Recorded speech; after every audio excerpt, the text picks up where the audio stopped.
The world watches one man operate from the center of power, conflict, and controversy.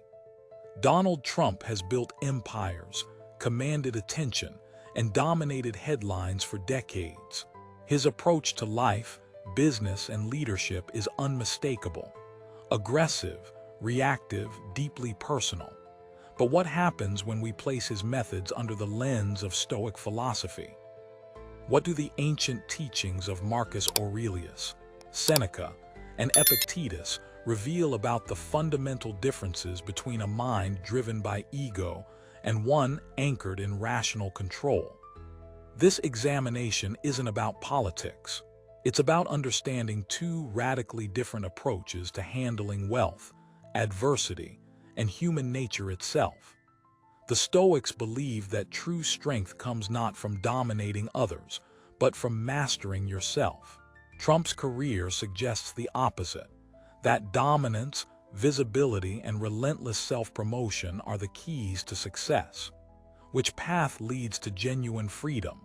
Which one protects your capital, your peace, and your legacy when the world turns against you? Imagine standing at the center of a media storm. Every word you speak is analyzed, criticized, weaponized. Your business decisions are scrutinized by millions. Your enemies wait for you to stumble. Your allies watch to see if you'll protect them or sacrifice them when convenient. This is the daily reality for someone like Trump.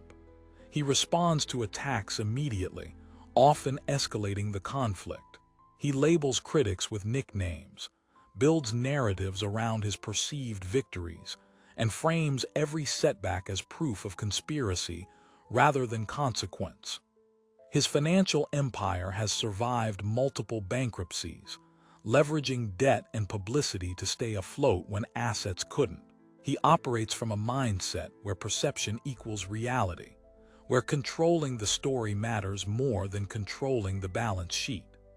The Stoic, observing this pattern, would ask a simple question: what does this man actually control? Trump reacts to every slight, every negative story, every competitor. His energy flows outward constantly, defending, attacking, repositioning. The Stoic sages taught that external events are indifferent. They cannot harm you unless you grant them power through your judgment. A negative article, a business rival, a political opponent, these are merely external circumstances. Your response determines whether they become sources of suffering or opportunities for discipline. Consider the moment when Trump's casinos faced bankruptcy in the early 90s. Instead of accepting responsibility for over-leveraging and market conditions, he blamed regulators, the economy, and bad luck. He restructured, survived, and later framed the experience as proof of his resilience. A Stoic would have done something fundamentally different. Epictetus taught that we must distinguish between what we control and what we don't. You control your decisions, your effort, your character. You don't control market conditions, public opinion, or the actions of competitors. When a Stoic-minded investor faces a portfolio collapse, they don't blame external forces. They examine their own risk management, their emotional attachment to outcomes, their failure to prepare for volatility. They accept the loss as tuition, not tragedy. Trump's approach generates headlines and maintains his brand, but it also keeps him in constant conflict, burning energy that could be directed toward long-term wealth preservation and inner stability. You have likely felt this same anxiety when looking at your own bank account. The compulsion to react, to fix, to control what cannot be controlled. The Stoics understood this human tendency toward emotional reactivity and built a philosophy specifically to counter it. The ancient Stoics lived in times of genuine peril. Marcus Aurelius ruled an empire facing plague, invasion, and internal betrayal. Seneca served under Nero, one of history's most erratic tyrants. Epictetus was born a slave. These men didn't develop Stoic principles in ivory towers. They forged them under pressure, in circumstances where a single misjudgment could mean death or ruin. Their central insight was this: external circumstances are neither good nor bad. They are indifferent. What matters is your internal response. This concept, when applied to financial management and leadership, reveals something crucial about the difference between Trump's mind and the Stoic mind.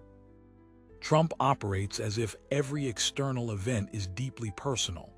A critical article is an attack on his worth as a person. A business setback is a conspiracy. A political loss is theft. This personalization creates constant emotional volatility, which in turn drives reactive decisions. The Stoic recognizes that the market doesn't care about you. Your competitors aren't evil. The economy follows patterns that predate you and will continue after you're gone. This isn't pessimism. It's a realistic assessment that frees you from wasting energy on things you cannot change. Think of capital preservation as a practice in Stoic indifference.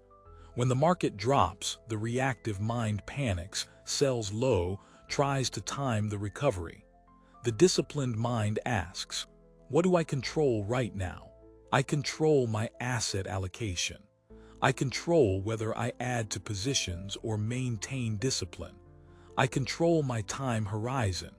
I don't control tomorrow's headline or next quarter's returns. Trump's business history shows a pattern of high-risk, high-visibility moves.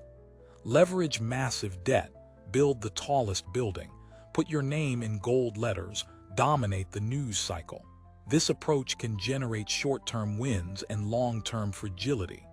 The Stoic approach prioritizes resilience over flash. Build wealth quietly. Diversify not for maximum returns but for maximum survival. Accept smaller gains in exchange for sleeping well when others panic. If you focus on your internal control, write indifferent in the comments. This single word captures the entire Stoic strategy for handling external chaos. Marcus Aurelius wrote in his private journal, later known as Meditations, that the obstacle is the way. What blocks your path becomes the path itself. Trump faces obstacles by trying to remove them through force, litigation, and public pressure. The Stoic faces obstacles by asking, "How does this challenge strengthen me?" When a business partnership fails, the reactive mind seeks revenge, drags the other party through courts, burns the relationship entirely. The Stoic mind asks, "What did I learn about due diligence, about character assessment, about contract structure?" The obstacle becomes education. Consider the difference in how these two mindsets handle criticism. Trump famously tracks every slight, remembers every critic, and often retaliates years later. This requires enormous mental energy and creates a growing list of enemies. The Stoic treats criticism as either valuable feedback or irrelevant noise. If the criticism is accurate, it's a gift that helps you improve. If it's inaccurate, it's just sound waves that disappear unless you choose to internalize them.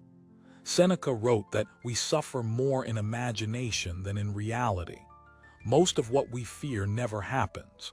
Most criticism is forgotten by everyone, except the person who takes it personally. Now apply this to your investment strategy.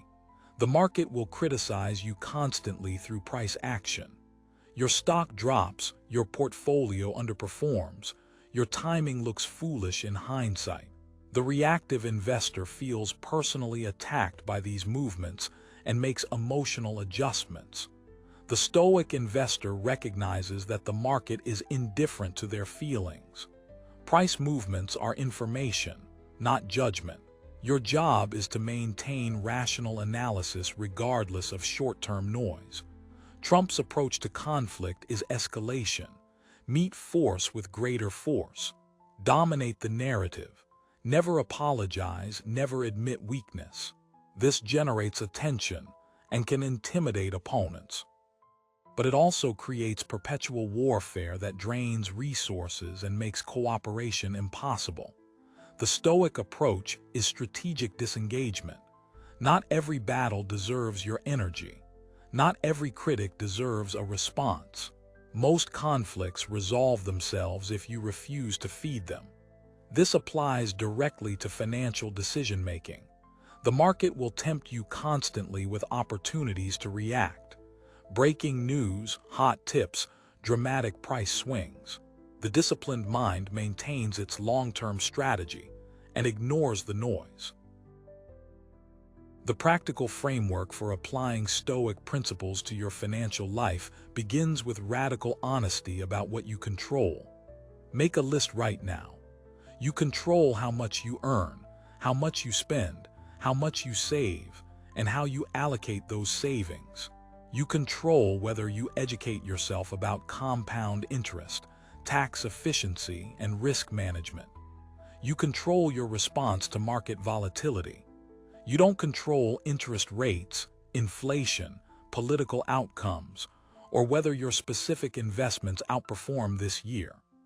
Once you've made this distinction, your entire approach changes. Stop spending energy worrying about Federal Reserve policy. Start spending energy optimizing your expense ratio and savings rate. Stop trying to predict the next market crash. Start building a portfolio that can survive one. This is the Stoic path to wealth accumulation. It's boring. It doesn't make good television. It won't get you mentioned in the news. But it works over decades because it's based on controlling what you actually control. The second principle is practicing negative visualization. The Stoics regularly imagined losing everything they had, not to be pessimistic, but to prepare mentally and reduce attachment. Seneca asked, "What would I do if I lost my wealth tomorrow? How would I survive? What skills do I have beyond money?" This exercise does two things. First, it reveals your actual financial vulnerability. If losing your job would destroy you within months, you don't have an emergency fund. You have an emergency waiting to happen.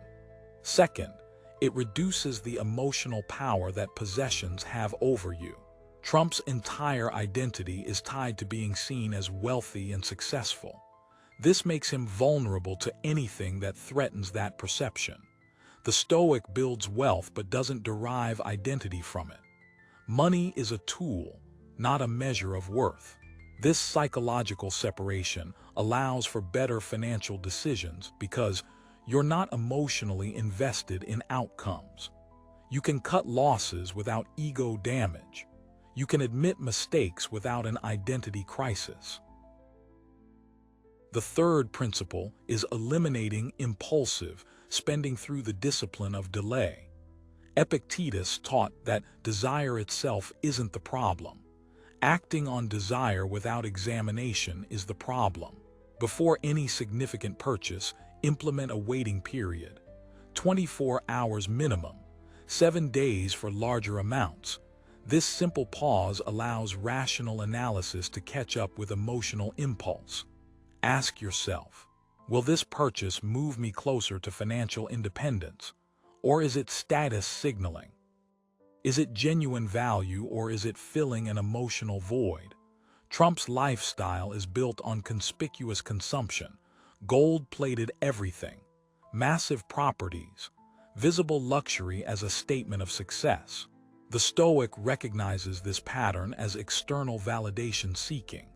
Real wealth is quiet. It's the freedom to say no to work you hate.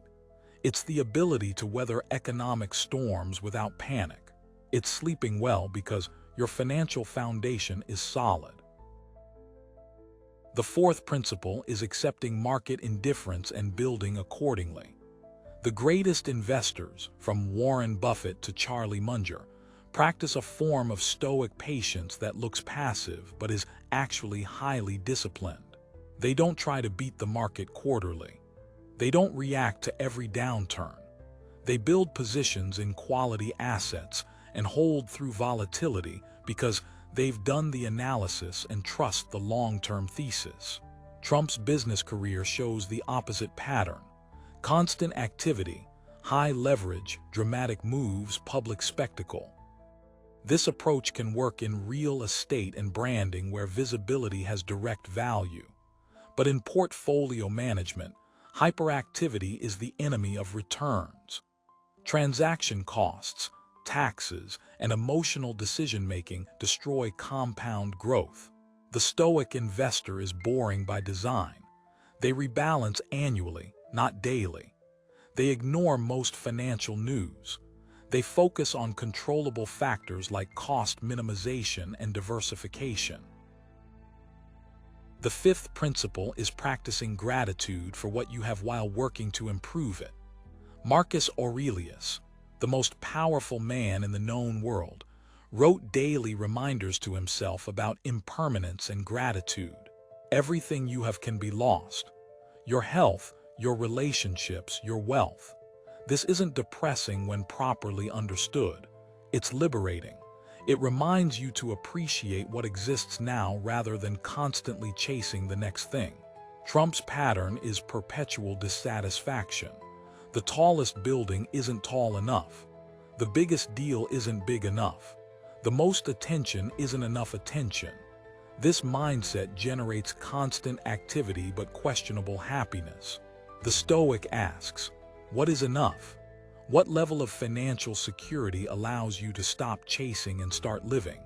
For most people, that number is far lower than they imagine, but reaching it requires defining it.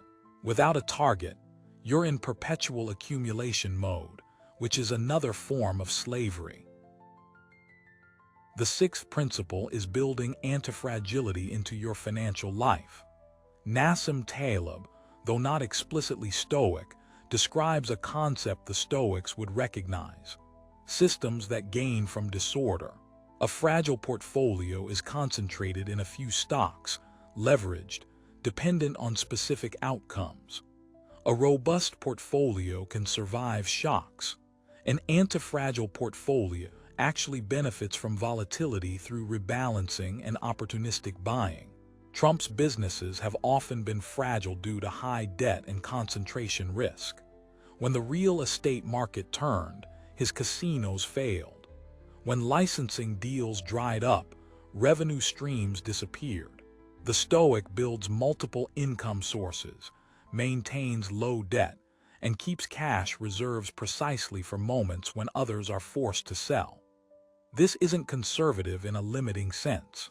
It's strategic risk management that allows you to take advantage of opportunities when they appear. The seventh principle is separating identity from outcomes. This is perhaps the hardest lesson and the most valuable. Trump measures success through external scorekeeping. Buildings built, deals closed, elections won. The Stoic measures success through internal scorekeeping. Did I act according to my principles? Did I maintain discipline under pressure? Did I treat others with justice? This shift changes everything about how you handle financial setbacks. A bad investment doesn't make you a bad person. A market crash doesn't mean you failed. These are external events. Your character is revealed in how you respond. If you panic sold, you have information about your risk tolerance that should inform future decisions. If you maintain discipline, you've strengthened that capacity for next time. The scoreboard that matters is internal. Are you becoming the kind of person who can handle wealth without corruption? Who can face loss without desperation? Who can make decisions based on principle rather than fear? The eighth principle is practicing voluntary discomfort to build resilience. The Stoics regularly engaged in practices like fasting, cold exposure, and sleeping on hard surfaces, not because they enjoyed suffering, but because controlled discomfort builds capacity for handling uncontrolled difficulty. In financial terms, this means regularly challenging yourself to live on less than you earn. Not out of deprivation, but as training. Can you be happy with less consumption? Can you find satisfaction in simple pleasures? Can you resist the constant upgrade cycle? This practice reveals how much of your spending is habitual rather than necessary. It builds the psychological muscle needed to handle pay cuts, job loss, or market downturns without panic. Trump's lifestyle suggests the opposite, constant escalation of luxury as proof of success. But this creates a ratchet effect where you need ever-increasing income to maintain the same level of satisfaction. The Stoic maintains a stable baseline of contentment regardless of external circumstances. The ninth principle is understanding memento mori. Remember, you will die. This sounds morbid, but it's actually clarifying. Every financial decision looks different when viewed through the lens of mortality. Do you really need to work yourself to exhaustion for another $10,000? Do you really need the larger house that requires a larger mortgage? What would you regret not doing if you knew your time was limited? The Stoics meditated on death not to be depressed but to be focused. It cuts through trivial concerns and reveals what actually matters. Trump, now in his late 70s, still operates as if accumulating more is the point. More attention, more properties, more wins. The Stoic at that age asks different questions. What legacy am I leaving? Have I become the person I hope to become? Have I used my resources to create genuine value? These questions lead to very different decisions about how to spend time and money. The 10th and final principle is recognizing that virtue is the only true good. Everything else, wealth, health, reputation, is indifferent. Preferable, certainly, but not essential to a good life. This is the most radical Stoic claim and the hardest to accept in a culture that worships material success. But consider the logic.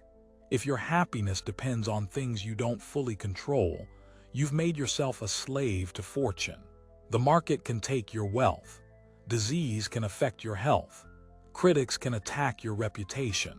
But no external force can make you act against your principles unless you choose to. This internal freedom is what the Stoics called the highest good. Trump's life suggests he doesn't believe this.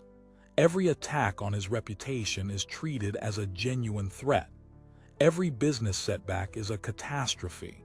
Every loss is personal. The Stoic maintains equilibrium because their self-worth isn't tied to external scorekeeping. They can lose everything material and still be the same person, still maintain their character, still act with integrity. Now bring this full circle to your own financial life. You're not building an empire. You're not running for office. You're trying to achieve financial independence so you can live according to your values rather than economic necessity. The Stoic framework gives you a clear path. Control what you can control, accept what you can't, and build resilience for when fortune turns against you. Stop trying to predict the market.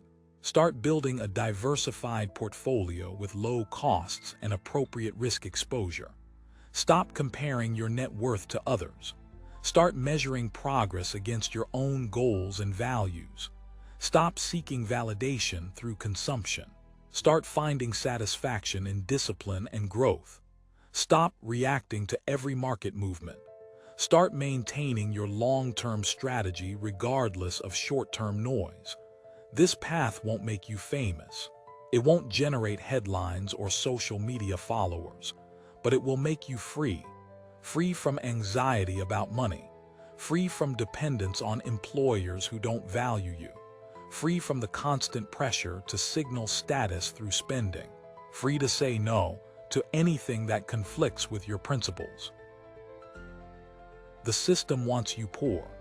It profits from your impulsive spending, your status anxiety, your emotional reactivity to market movements. It sells you the idea that happiness comes from the next purchase, the bigger house, the luxury car. Trump's entire brand is built on this premise. Visible wealth equals success equals happiness.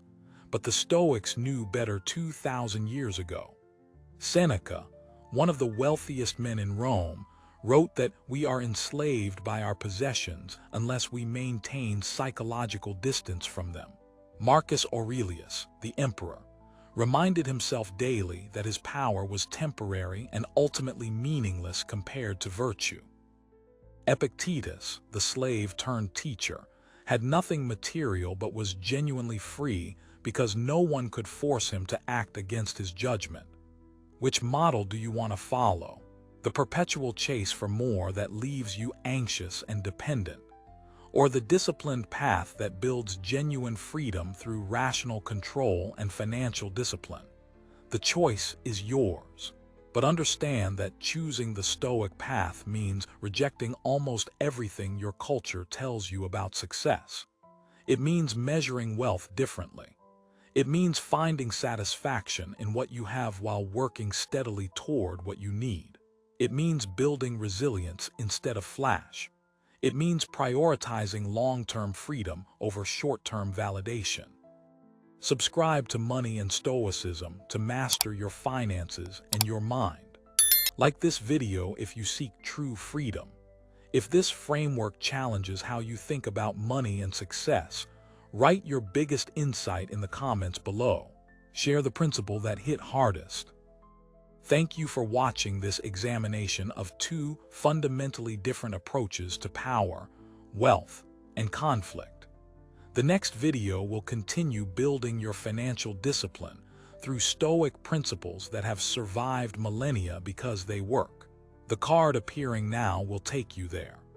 The path to genuine freedom starts with a single decision to control what you can control and release what you can't.